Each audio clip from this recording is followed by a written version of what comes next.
Hi,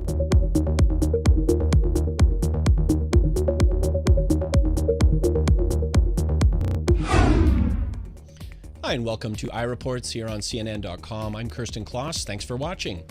Today we're going to be talking about feeding the world with modern agriculture, and I've asked a special guest, Professor Tom Bauman, to join us on the program.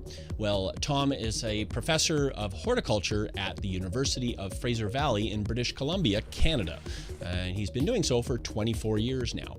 He's also been closely monitoring and actively participating in the development of new greenhouse concepts and growing techniques at the ultra-modern greenhouse research facilities at Fraser Valley. Well, thank you very much for joining us on the program today, Mr. Bauman. It's great having you.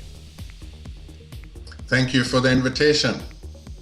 So, first of all, some staggering statistics. By 2050, the world needs to feed over 9 billion people. It's an amazing number, and many of those people live in poor agricultural conditions and, of course, in famished scenarios in the world. Tom, how can modern agriculture help feed all these people? Well, you nailed the problem. Where we're standing at right now is in 2050 with the 9 billion people to feed. We've got lots of food. As a matter of fact, here in Canada and in the US, we throw so much food out that we deem unsafe or unsavory, or we just have too much on our plate that other people in the world would really love to consume. It's the distribution that is a problem right now. There are countries now that are entire countries starving and entire regions starving.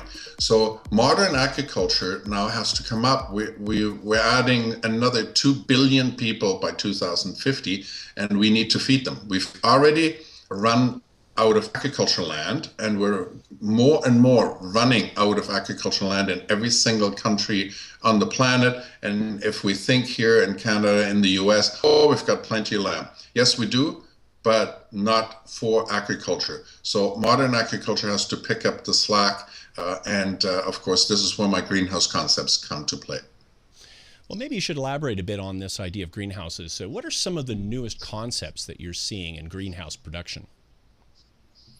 Well, the concepts are now dealing with being at remote locations, being completely away from everywhere. Let's say we're dealing with the Yukon territory, or we're looking at, let's say, Dubai in the desert. We've got extreme conditions. We've got food prices that are out of this world, literally. And now we're coming up with concepts that we can sort of the IKEA principle. That means we have just a little wrench, and that's the only tool that is needed to place together a greenhouse by itself. And that is the concept, to make it as easy as possible so it can be placed wherever possible. It's supposed to be completely 100% self-contained, so we're not using up precious water resources in whatever countries. And we are also very, very much going on saving ourselves energy. The energy that we want to bring in, as opposed to just building a building and putting lights in there, we're using the sunlight as one of the energy sources and as the primary energy source. And other than that, we have to add a little bit of energy resources to heat, or in the Yukon, we're heating, and in Dubai, we're cooling. Tell us a few examples of some of the food production facilities that you're seeing now in the marketplace. Very simple concepts, and that's what I like. That's what I stand for. None of this fandangled, complicated stuff that costs a lot of money, and when something breaks down, nobody is there to be able to fix it, or spare parts are not available. That's not the concept. So I have one of the things that I'm dealing with is Ecotech's Biodome. That is a novel concept. It looks like a biodome, sort of like the one in the Eden Project in Great Britain. So you've got a novel covering material that is a very good insulator. You've got a rounded shape rather than geometric, edgy kind of shape or a Gothic arch or something like that. I'm also dealing with a local company here, BW Global, which is global, and they are coming up with the concept of very high greenhouses so we can manage the atmosphere above where we're growing the plants. So where the plants are growing, the temperature, humidity, light level is just perfect. And above, we could have 50, 60 degrees Celsius, and we're using that heat again in the night when it gets cold, especially in desert climates, for heating purposes. So those are just a few of those novel concepts that we're dealing with right now. So maybe you can elaborate a bit on what exactly can be produced from something like these concepts that are coming from Ecotech, and maybe explain a little bit to our audience what some of the products that you can produce with that. I mean, are we limited to specifics, or can you do almost anything with it? Well, first of all, you can do anything with them. You can grow cacti in there and admire them all you want. That's not going to feed people, though. So I stand for food production. This is where we're going. We're running out of water.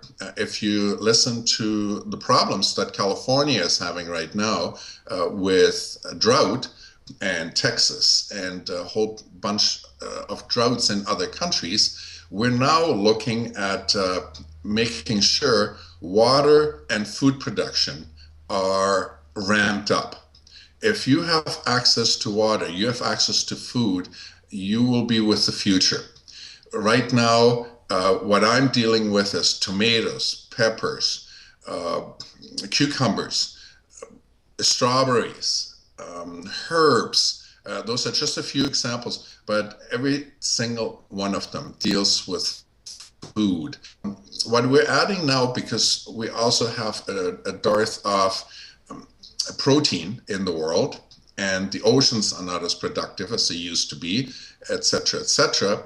And with global warming, blah, blah, blah, we have a lot of things to consider. We're now adding aquaponics to our repertoire, which means we're growing fish below and plants above.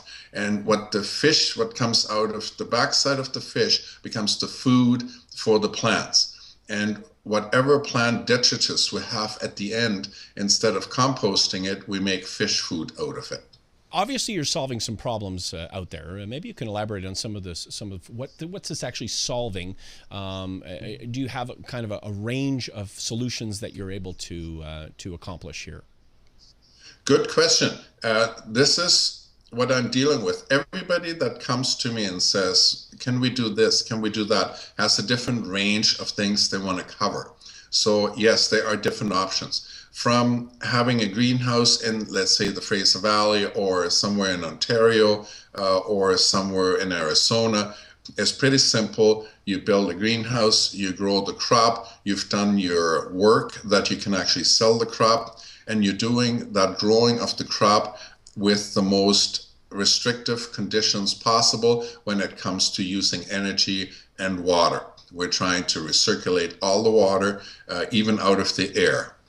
There are companies that grab the water out of the air instead of opening the greenhouse and venting and taking the water vapor outside and losing the water, especially in the desert climate. We're keeping it inside and we're recycling it. So we have concepts that are very simple. You can grow your tomatoes, your peppers, your cucumbers, or we're going to have something like stackers, as Ecotech, for instance, does. Or some other companies do. I've got a stacker that I'm going to try out that has 13 layers. And just to describe it for everybody here, it's several layers of growing without additional lights. So instead of growing one crop in 1 square meter of greenhouse space, I'm growing 13 crops. I've always been a non-believer in doing this kind of stuff. I've always said can't be done because we have artificial light that comes to pass. However, now we have materials such as the materials that Ecotech uses or BW Global uses, where the light comes from all directions. It's diffusion of the light.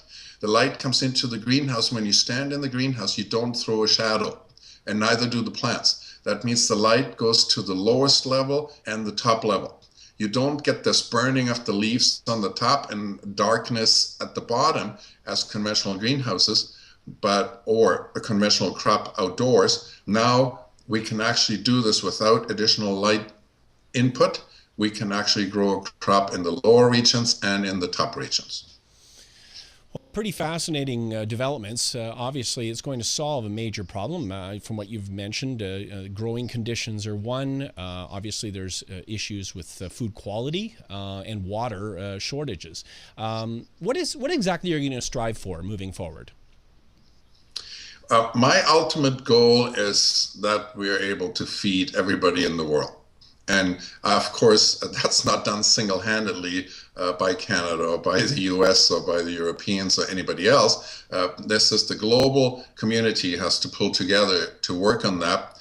And while I'm working with several concepts, as you mentioned, at different levels of productivity and different levels of complicatedness, we want to make sure, absolutely sure, that we're keeping on doing our research and we're keeping on coming up with more concepts that people can use and can adapt to their particular region. I'm going to be traveling this year, and I'm going to go to Australia, I'm going to go to Fiji and some other regions, and we're going to see if we can adapt some of the technology there in regions where big storms come on land and even wreck the water systems, etc. My wish is that those greenhouses stand up to those conditions, and that's what we have at the University of the Fraser Valley. We've got a greenhouse that's designed to withstand 160 kilometers an hour winds. No glass, it uses polycarbonates, so when something falls, it's not going to kill somebody, but it's going to slowly come down onto the ground, or it'll fly away if the winds get that drastic.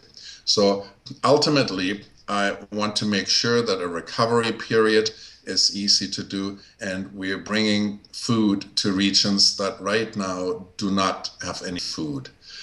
And at the same time, I don't want to be like early trials where we send tractors to countries that didn't have enough fuel to fuel them up. Those are mistakes, and we've all learned from those mistakes. Now we're using appropriate technology. That's what I stand for. Professor Bauman, it's great having you on the show. Wonderful to understand more about these innovative products and services that you're creating here for food production. If someone's interested in more information about your projects, how can they reach you? You can contact me on our website, ufv.ca/agriculture, and you'll find my name there, Tom Bauman. And at the same time, there's a lot of information posted there. There are pictures of our modern greenhouses right there. And I'm working with a network of 11 different universities here in British Columbia. And hopefully we will make a big difference in the welfare of people around the planet. Thank you very much for inviting me today and giving me this opportunity. Great having you, Professor Bauman. Thank you very much for joining us. Our guest today, Professor Tom Bauman with the University of Fraser Valley. And you can check out their website. Again, it's ufv.ca/agriculture.